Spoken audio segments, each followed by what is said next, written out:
Boa noite. Boa noite. Boa noite, esse é o Literatura Brasileira.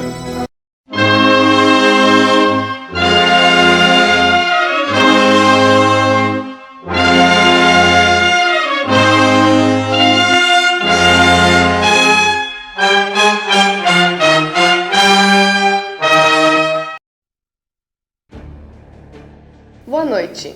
1139, Trovadorismo. Dando continuidade às cruzadas, trabalho iniciado pelo Papa Urbano II, o rei Dom Afonso I funda o Reino de Portugal e começa a expulsar os mouros da Península Ibérica. Eles os expulsou, mas a língua dos mouros se mesclou ao latim e deu origem ao idioma português. Essa língua recém-formada, de tão travada, só poderia dar origem ao trovadorismo. Teremos trovas, travas, cantigas de amor, de amigo, de escárnio, de maldizer até 1418, dando lugar ao humanismo. 1455. Gutenberg desenvolve a imprensa, o que possibilita uma enorme quantidade de informação ser impressa em grande número de cópias. Faremos traduções da Bíblia e de textos dos povos do Oriente.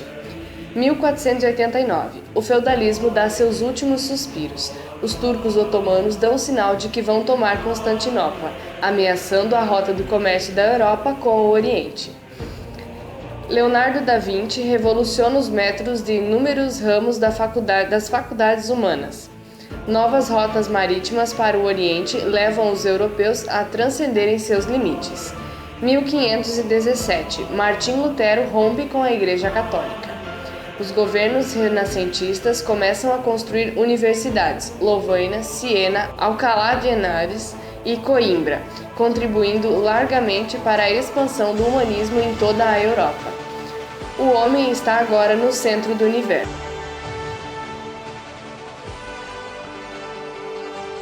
Em 1492, o genovês Cristóvão Colombo sai pelas ruas dizendo que a Terra é redonda, um absurdo.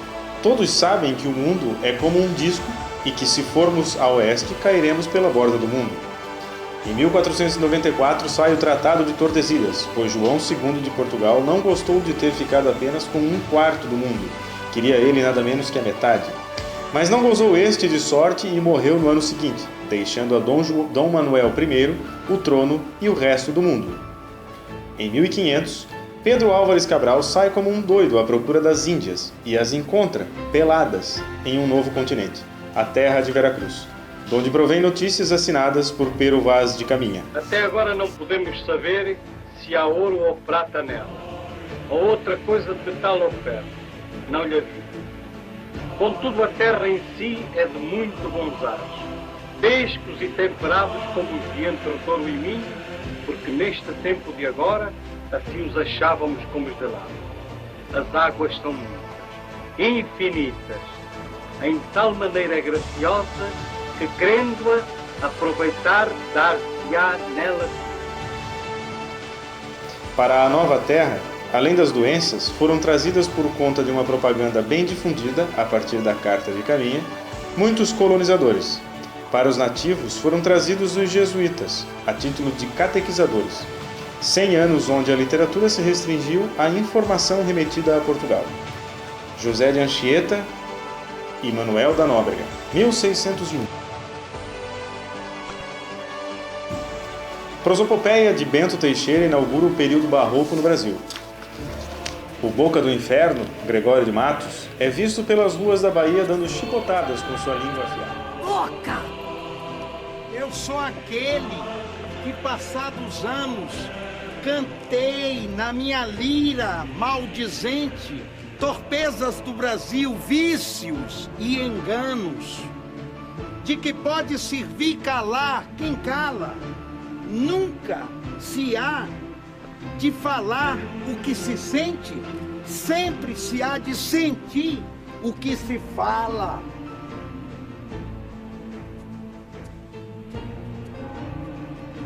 Boca!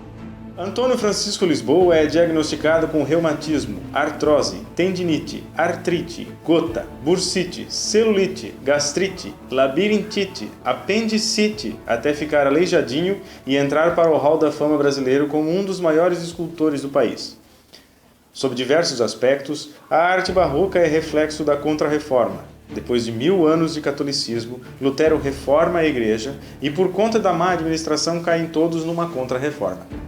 O barroquismo brasileiro é a tentativa de introdução nessas terras longínquas do classicismo oriundo da Europa, os seus sonetos e rimas rebuscadas, com imagens sacras para entreter e educar os neófitos, primeiro os índios e em seguida os negros. Caracteriza-se pelas metáforas, antíteses, paradoxos, hipérboles e prosopopeias.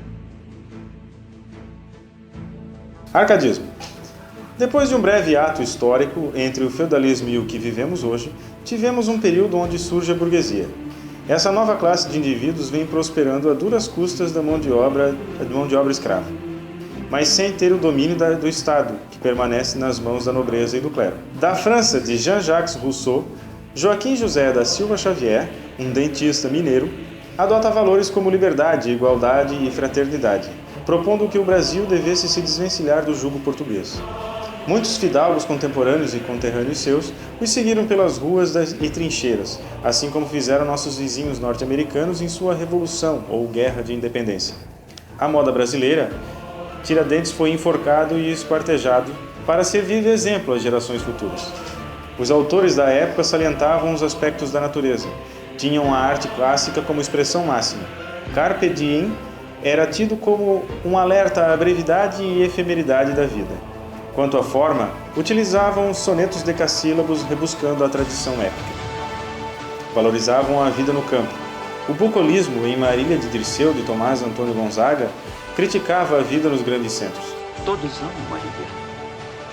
Em torno de castas pombas, não rulam ternos pombinhos e rulam Maria. Não se apagam com os biquinhos.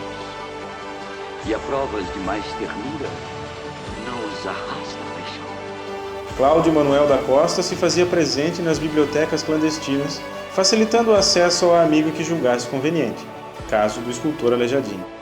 Torno a ver-vos, ó montes.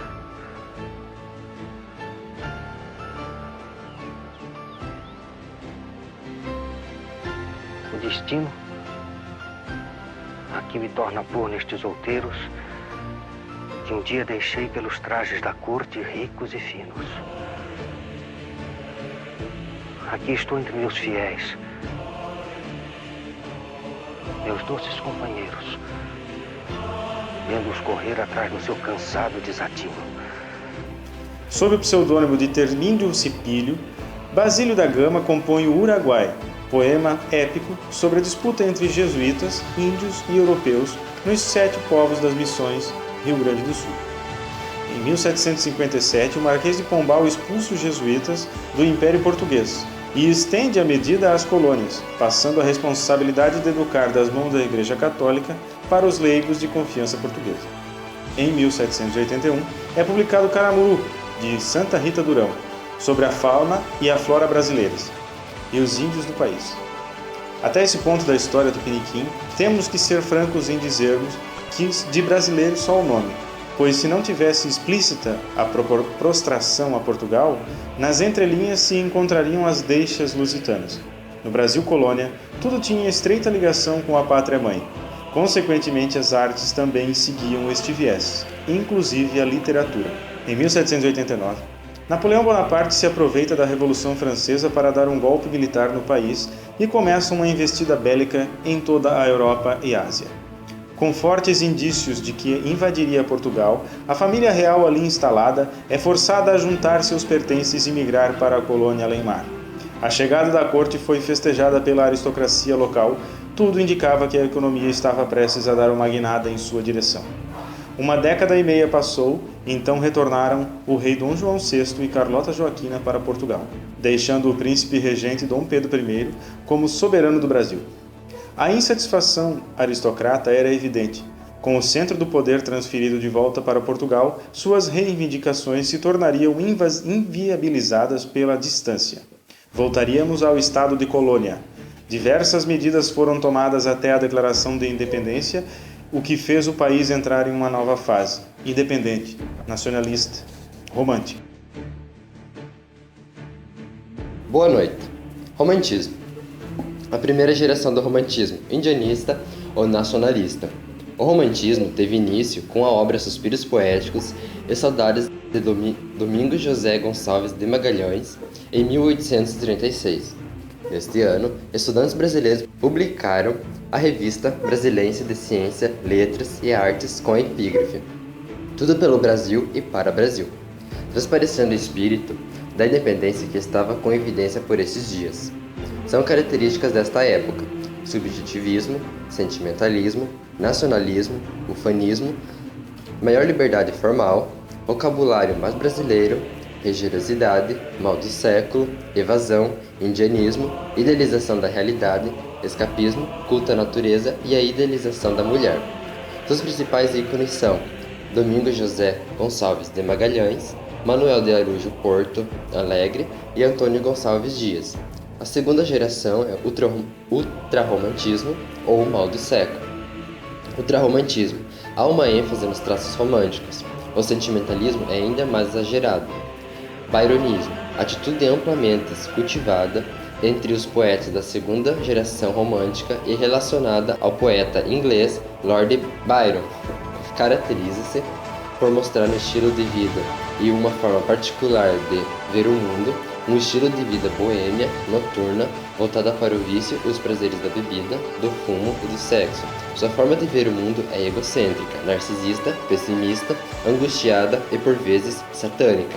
Há algumas também características como o tédio, a melancolia e o mal do século, fuga da realidade, satanismo e a figura feminina é frequentemente um sonho, um anjo inacessível. O amor não se concretiza, em alguns momentos o poeta assume o medo de amar. Principais poetas: Álvares de Azevedo, Casimiro de Abreu, Junqueira Freire, Fagundes Varela. Terceira geração, Condoreira. Em 1888, a abolição da escravatura era o cume do movimento. Em 1889, houve a proclamação da República. O uso de exclamações, exageros, apóstrofes, mulher presente, carnal, volta-se para o futuro, progresso, luta pela liberdade, temáticas sociais. Ainda fala sobre o amor. O condor simboliza a liberdade, por isso geração condoreira. Principais poetas: Castro Alves, o poeta dos escravos, Sou Sandrade, o poeta da transição, considerado o poeta divisor de águas entre o romantismo e a nova escola, o realismo. Prosa no romantismo. A primeira obra em prosa foi O Filho do Pescador, de Antônio Gonçalves Teixeira e Souza. A prosa no romantismo brasileiro poderia ser dividido em duas fases. Antes de José Alencar e prosa de Alencar.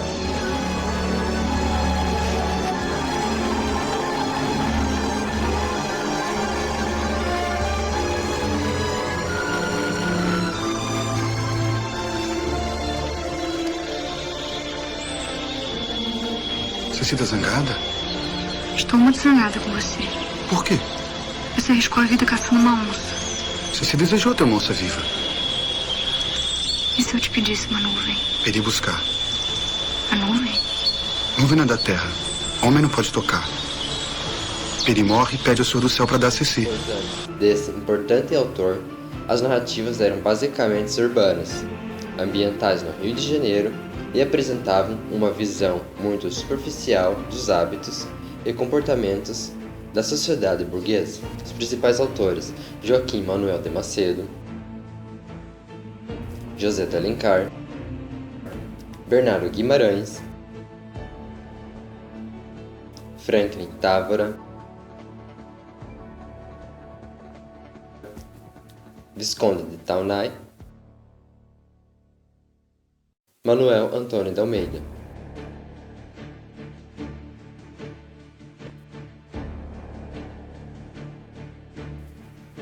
Realismo, em 1881. O realismo teve início com a obra Memórias Póstumas de Brás Cubas de Machado de Assis.